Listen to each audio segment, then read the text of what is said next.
प्रणाम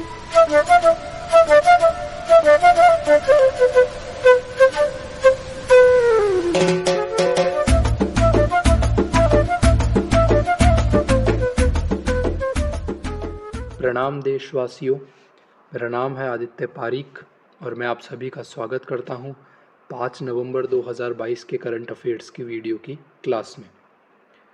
दोस्तों, यहां पर मैंने मेरे वीडियोस की बहुत सारी स्पेशलिटीज़ लिख रखी है।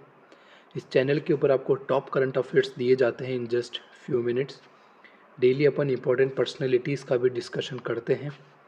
इम्पोर्टेंट प्लेसेस में आपके साथ डिस्कस करता हूँ और आपको ध्यान होगा कि इम्पोर्टेंट पर्सनैलिटीज़ और इम्पोर्टेंट प्लेसेस ये दोनों ही दोस्तों यूपीएससी के जीएस सिलेबस के पार्ट है। अगर आप किसी भी एग्ज़ाम की तैयारी करते हैं तो बेसिकली ज्योग्राफी के क्वेश्चंस बनते ही बनते हैं, तो प्लेसेस का भी ध्यान होना बहुत ज़्यादा ज़रूरी होता है। डेली अपन दोस्तों यूपीएससी के पीवाईक्यूज़ डिस्कस करते हैं। ना ही सिर्फ करंट अफेयर्स, ना ही सिर्फ नॉलेज, बल्कि मेरी ये भी कोशिश रहती है कि आपकी वोकैब भी और अच्छी हो सके, इसलिए मैं आपके साथ डेली 5 वोकेबुलरी के वर्ड्स भी लेकर आता हूँ। सी सेट का अपन प्रैक्टिस क्वेश्चन डिस्कस करते हैं और मोस्ट इम्पॉर्टेंट बात कि मेरी क्लास बाइलिंगुअल रहती है, यानी कि मेरी क्लास हिंदी में भी रहेगी और इंग्लिश में भी रहेगी। तो अगर कोई हिंदी मीडियम से देख रहा है तो भी कोई परेशानी उसको नहीं होने वाली है। दोस्तों, ये 2 नए चीज़ें मैंने ऐड करी है मेरी क्लास के अंदर। अब से अपन रोज़ जो है यूपीएससी का मेंस क्वेश्चन भी डिस्कस करेंगे और जो इम्पोर्टेंट प्रीलिम्स के फैक्ट्स हो सकते हैं, वन लाइनर, वो भी मैं आपके साथ डिस्कस करूँगा। तो इतनी सारी स्पेशलिटीज़ देखने के बाद आई होप कि आप मेरे चैनल को ज़रूर सब्सक्राइब करेंगे। तो आपका ज़्यादा समय ज़ाया ना करते हुए चलिए शुरू करते हैं। दोस्तों, ये है रिवीजन क्वेश्चंस पिछली वाली क्लास के।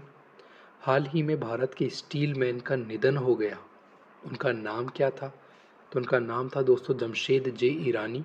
आप मेरी पिछली वीडियो जाकर देख सकते हैं, उस वीडियो के अंदर मैंने कंप्लीट आपको जमशेद जे ईरानी जी के बारे में बताया है कि इन्होंने कहाँ से इन्होंने जो है एजुकेशन ली और इनको स्टील मैन ऑफ इंडिया बोला जाता है। ये सब मैंने कंप्लीट बता रखा है, तो आप मेरी इससे पिछली वाली वीडियो रेफ़र कर सकते हैं।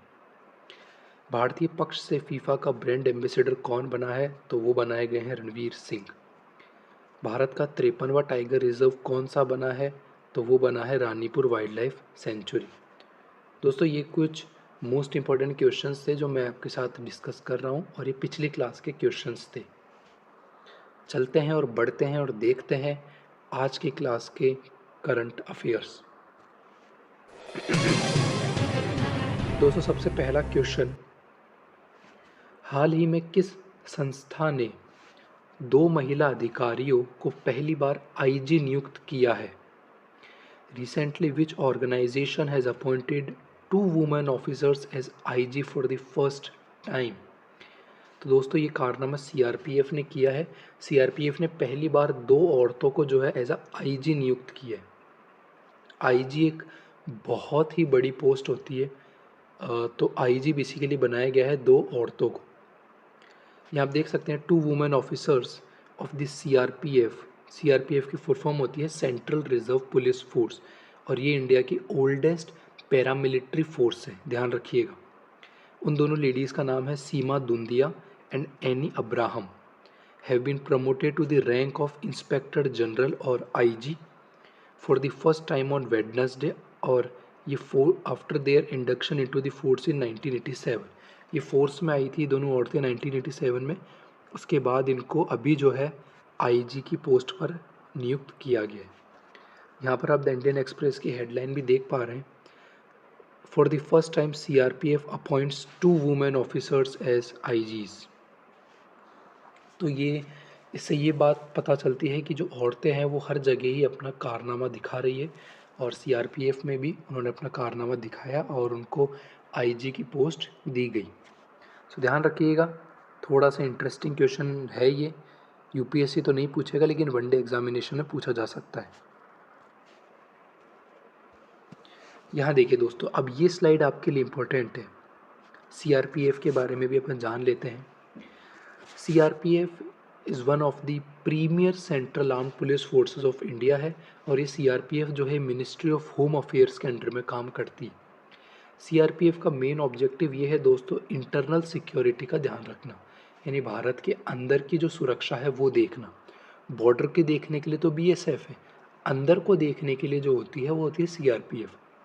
मेजर ड्यूटीज़ होती है सीआरपीएफ की कि कहीं पर अगर दंगे हो जाए तो उनको कंट्रोल करना, कहीं पर अगर इंसर्जेंसी ऑपरेशन चल रहा हो तो उसको देखना, लेफ्ट विंग एक्सट्रीमिज़म या जो नक्सलवादी लोग होते हैं उनको काउंटर करना, उनको रिड्यूस करना, उनको कम करना।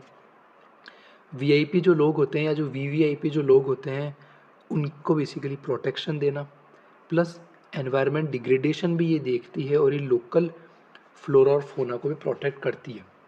तो यहाँ से एक बेहद ही घुमावदार क्वेश्चन यूपीएससी फ्रेम कर सकता है कि क्या सीआरपीएफ फ्लोरा और फोना को चेक करती है या नहीं करती है। तो डेफिनेटली करती है दोस्तों। करंट डीजी जो है आपके सीआरपीएफ के वो है डॉक्टर सुजोय लाल थेओसेन। अब इतना सुनने के बाद ये वाली लाइन पर प्लीज़ आप अमल करिएगा, सब्सक्राइब भी कर ही दो। अब अगला क्वेश्चन, हाल ही में दुनिया का सबसे शक्तिशाली रॉकेट फैल्कॉन हैवी किसने लॉन्च किया है? Who has recently launched the world's most powerful rocket Falcon Heavy? दोस्तों ये कारनामा करके दिखा है स्पेस एक्स ने। सबको पता है स्पेस एक्स के मालिक जो है इलॉन मस्क है और इन्होंने ही अभी जो है स्पेस एक्स की ही जो कंपनी है इन्होंने ये रॉकेट फैल्कॉन हैवी को लॉन्च किया है। अगला क्वेश्चन, देश का पहला डॉक्टर राजेंद्र प्रसाद पुरस्कार किसे दिया गया है? Who is given the countries first doctor Rajendra Prasad award? तो इसका राइट आंसर है दोस्तों option A, professor Ramesh Arora.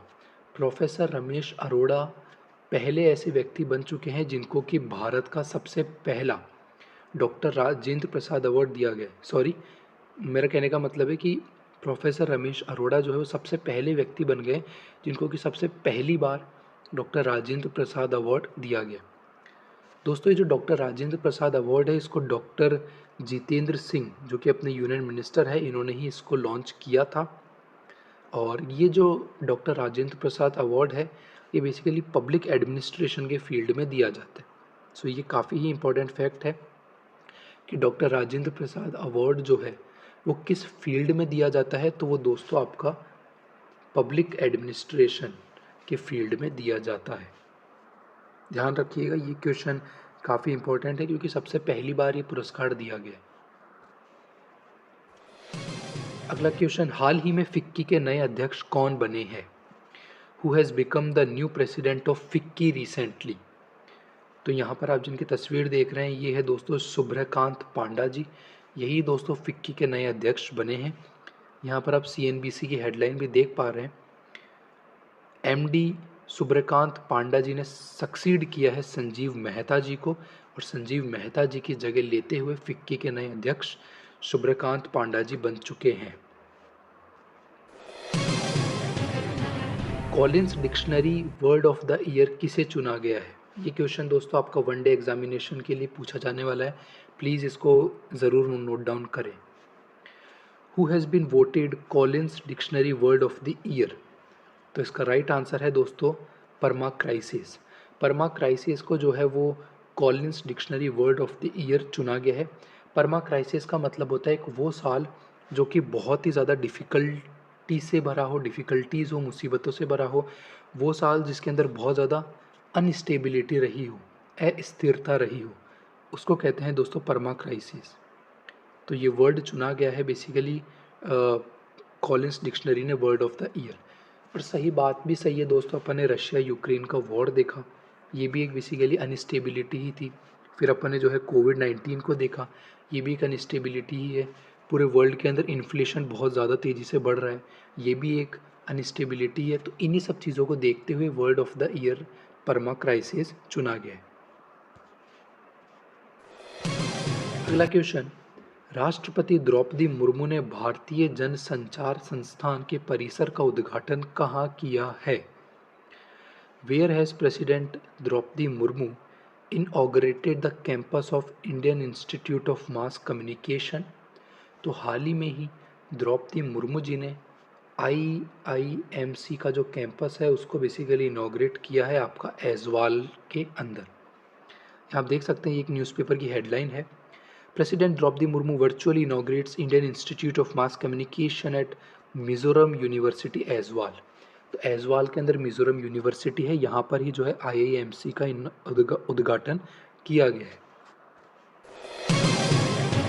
ये देखिए दोस्तों अगला क्वेश्चन नंबर 7 आपकी स्क्रीन के ऊपर, भारत का पहला फ्लोटिंग वित्तीय साक्षरता शिविर कहाँ आयोजित किया गया था? Where was India's first floating financial literacy camp held? तो इसका राइट आंसर है option A, Jammu and Kashmir. हाल ही में ही दोस्तों जम्मू एंड कश्मीर के अंदर भारत का सबसे पहला फ्लोटिंग फाइनेंशियल लिटरेसी कैंप को आयोजित किया गया। यहाँ आप देख सकते हैं, और ये काम किसने किया है, मतलब ये जो आयोजन किया है किसने किया है, तो ये इंडिया पोस्ट पेमेंट बैंक ने इसका आयोजन किया है। यहाँ देख सकते हैं, ये मैंने लिख भी रखा है, इंडिया पोस्ट पेमेंट बैंक ने बेसिकली इस काम को किया है। यहाँ पर आप PIB की हेडलाइन भी देख पा रहे हैं, India post payment bank conducts first floating financial literacy camp. ये मैं आपको बता चुका हूँ। निवेशक दीदी, कौन सा इनिशिएटिव लॉन्च किया है इसके दौरान Niveshak Didi initiative was launched to promote financial literacy by the women for the women. यहाँ पर मैं इसको रीड कर रहा हूँ, यहाँ पर आप पढ़ भी सकते हैं, यहाँ लिख रखा है निवेशक दीदी। सो ध्यान रखिएगा दोस्तों, इंपॉर्टेंट क्वेश्चन हो सकता है ये आपका हर एग्जाम के लिए। अगला क्वेश्चन, 41वां अंतर्राष्ट्रीय पुस्तक मेला कहाँ आयोजित किया जा रहा है? Where is the 41st international book fair being organised? तो दोस्तों 41st बुक फेयर जो है वो आपका शारजहाँ के अंदर ऑर्गेनाइज किया जाएगा। शारजहाँ जो है वो बेसिकली यूनाइटेड अरब एमिरेट के अंदर एक सिटी है शारजहाँ, ये दिखवा रहे हैं, यही है दोस्तों शारजहाँ। ये एक न्यूज़पेपर की हेडलाइन है कि जो 41st एडिशन है इंटरनेशनल बुक फेयर का वो होगा शारजहाँ के अंदर। अब दोस्तों क्लास के शुरुआत में ही मैंने आपको बताया था मेरी क्लास में बहुत सारी चीज़ें मैं डिस्कस करता हूँ, तो चलिए अपन जो है पर्सन इन न्यूज़ डिस्कस करते हैं। आज की हमारी जो पर्सनैलिटी चर्चा में बनी हुई है उनका नाम है ईला भट्ट। ईला भट्ट जो है, इनकी यहाँ जिनकी तस्वीर देख रहे हैं यही है दोस्तों ईला भट्ट। इनकी हाल ही में ही डेथ हो गई और ये एक वुमेन एम्पावरमेंट का काम करती थी। इन्होंने बेसिकली इनके बहुत सारे कॉन्ट्रीब्यूशंस हैं, लाइक इनको जो है ये रेसिपिएंट है पद्म भूषण अवार्ड की, रमन मैग्सेसे अवार्ड की। उसके बाद दोस्तों इन्होंने एक ऑर्गेनाइजेशन को भी फाउंड किया जिसका नाम है सेवा, सेल्फ एम्प्लॉयड वुमेन एसोसिएशन। उसके बाद दोस्तों इन्होंने एक कोऑपरेटिव बैंक्स को इस्टेब्लिश किया ताकि जो है वुमेन को लोन दिया जा सके। और इसके बाद दोस्तों इन्होंने फाउंड किया, या एक को फाउंडर थी वुमेन वर्ल्ड बैंकिंग की। तो इतने सारे दोस्तों इनके मेजर कॉन्ट्रीब्यूशंस रहे हैं ईला भट्ट जी के, जिनको अपन ने खो दिया है। तो ये आपका इंपॉर्टेंट पर्सनैलिटीज़ का टॉपिक बन सकता है UPSC के GS के सिलेबस से। दोस्तों अब अपन चर्चा कर लेते हैं प्लेसेस इन न्यूज़। तो आज की हमारी जो प्लेस इन न्यूज़ है वो है इथियोपिया। इथियोपिया की कैपिटल है एडिस अबाबा। इथियोपिया जो है वो हॉर्न ऑफ अफ्रीका के पास लोकेटेड है। देखिए ये जो मैं ब्लैक ब्लैक कर रहा हूँ, this is known as horn of Africa, ठीक है। और यहाँ है दोस्तों इथियोपिया। इथियोपिया की कैपिटल है एडिस अबाबा। ये एक लैंडलॉक्ड कंट्री है। लैंडलॉक्ड कंट्री का मतलब होता है कि वो देश जो कि चारों तरफ से ज़मीन से घिरा हुआ है, जिसके आसपास पानी का नामो निशान नहीं है, तो ये एक लैंडलॉक्ड कंट्री है। इसके जो प्रेसिडेंट है वो है साहले वर्क ज़ुइदे। तो यहाँ आप देख सकते हैं ये है दोस्तों इथियोपिया। ये है गल्फ ऑफ एडन, ये है रेड सी। इसके बॉर्डरिंग नेशंस आपको दिख रहा होगा, ये है जिबूटी, सोमालिया, केन्या, उसके बाद युगांडा, साउथ सुडान, इरिट्रिया। ये कुछ बेसिकली बॉर्डरिंग कंट्रीज़ है इथियोपिया की। दोस्तों ये है UPSC का PYQ क्वेश्चन। बोल रहा है कंसिडर द फॉलोइंग फिनोमेना। आपको तीन फिनोमेना दिए गए होंगे। आपको बताना है कि इन तीनों फिनोमेना में से कौन सा फिनोमेना अल्बर्ट आइंस्टीन की जो थ्योरी थी, थ्योरी ऑफ रिलेटिविटी, उससे मेल खाता है। Light is affected by gravity, the universe is constantly expanding, matter wraps its surrounding space time. दोस्तों ये तीनों ही जो स्टेटमेंट्स है, ये तीनों ही जो फिनोमिना है, ये अल्बर्ट आइंस्टीन की थ्योरी ऑफ रिलेटिविटी से मेल खाते हैं, मिलते हैं। तो इसका राइट आंसर हो जाएगा option D, 1, 2 and 3। Light is affected by gravity, right है। यूनिवर्स कॉन्स्टेंटली एक्सपेंड हो रहा है, ये भी राइट है। Matter wraps its surrounding space time, तो ये भी राइट है। दोस्तों ये है सी सेट का क्वेश्चन, आप इसको ज़रूर अटेम्प्ट करिएगा और कमेंट बॉक्स में इसका मुझे आंसर बताइएगा। चलते हैं और बढ़ते हैं और देखते हैं आज के हमारे 5 इम्पोर्टेंट वोकैब। सबसे पहला जो वोकैब है वो है मीटल। मीटल का मतलब होता है दोस्तों बहादुरी, स्पिरिट, वेलार। दूसरा जो अपना वोकैब है आज का वो है श्रूड। श्रूड का मतलब आप समझ सकते हो कि चालाक होना, शार्प होना, इंटेलिजेंट होना, क्लेवर होना। तीसरा अपना जो वोकैब है वो है इम्पासे। इम्पासे का मतलब होता है दोस्तों रेस्ट्रिक्ट करना, लिमिट करना। फैटर का भी मतलब कहीं ना कहीं सिनोनिम ही है इम्पासे का। फैटर का मतलब भी होता है दोस्तों कन्फाइन कर देना, एक तरीके से बाउंड्री बना देना, इस बाउंड्री से बाहर ही नहीं जाने देना। तो इम्पासे और फैटर जो है कहीं ना कहीं सिनोनिम भी हो सकते हैं। पैरी, पैरी का मतलब होता है अवॉइड करना, डॉज करना, बच जाना। दोस्तों ये है यूपीएससी का मेंस क्वेश्चन। मैं आपके लिए हिंदी और इंग्लिश दोनों में ही रिपीट किए देता हूँ। भारत में सौर ऊर्जा की अपार संभावनाएं हैं, हालांकि इसके विकास में क्षेत्रीय विविधताएं हैं, विस्तृत करें। इंग्लिश में भी मैं रिपीट कर देता हूँ। India has immense potential of solar energy, though there are regional variations in its development, elaborate. ये यूपीएससी का पीवाईक्यू है, मेंस के अंदर पूछा गया क्वेश्चन है। क्वेश्चन बड़ा सिंपल सा है, सोलर एनर्जी से रिलेटेड है। आपको बताना है कि सोलर एनर्जी की पोटेंशियल के बारे में, लेकिन यहाँ से क्वेश्चन घूमा है। यहाँ ये बोल रहा है कि रीजनल वेरिएशंस भी है, यानी कहीं जगह पर तो सोलर एनर्जी बहुत ज़्यादा है, कहीं जगह पर बिल्कुल भी प्रोडक्शन नहीं हो रहा है। तो उन सब के बारे में भी आपको अच्छे से एक्सप्लेन करना है। दोस्तों अब चलते हैं और देखते हैं प्रीलिम्स फैक्ट्स एक नज़र में। ये वन लाइनर्स है और आपके एग्ज़ाम में पूछे जा सकते हैं। हाल ही में ही 1 नवंबर को जो है हरियाणा, मध्य प्रदेश, छत्तीसगढ़, कर्नाटका, केरला और आंध्र प्रदेश ने अपना फाउंडेशन डे सेलिब्रेट किया। आप सबको पता है प्राइम मिनिस्टर नरेंद्र मोदी ने बांसवाड़ा डिस्ट्रिक्ट के अंदर, जो कि राजस्थान के अंदर पड़ता है, वहाँ पर मानगढ़ धाम को नेशनल मॉन्यूमेंट डिक्लेयर किया है। तो यही यहाँ पर लिख रखा है। इंडिया और ऑस्ट्रेलिया के बीच में दोस्तों ECTA, India Australia economic cooperation and trade agreement sign हुआ है। फॉर्मर टाटा स्टील एमडी जो थे जमशेद जे ईरानी, इनकी हाल ही में ही डेथ हो गई। यूएसए और साउथ कोरिया जो है, उन्होंने एक मिलिट्री एक्सरसाइज कंडक्ट करी है जिसका नाम है विजिलेंट स्टॉर्म। तो ये थे अपने दोस्तों प्रीलिम्स फैक्ट्स एक नज़र में। ये बेसिकली ये कुछ नहीं है, ये बेसिकली वन लाइनर्स है, ठीक है ना। ये देखिए, ये जो है ये वन लाइनर्स है और ये आपके वन लाइनर में भी क्वेश्चन है पूछे जा सकते हैं। सो ध्यान रखिएगा, इक्टा जो है वो इंडिया ऑस्ट्रेलिया के बीच में ट्रेड पैक्ट होता है। जमशेद जी ईरानी की मृत्यु हो गई है।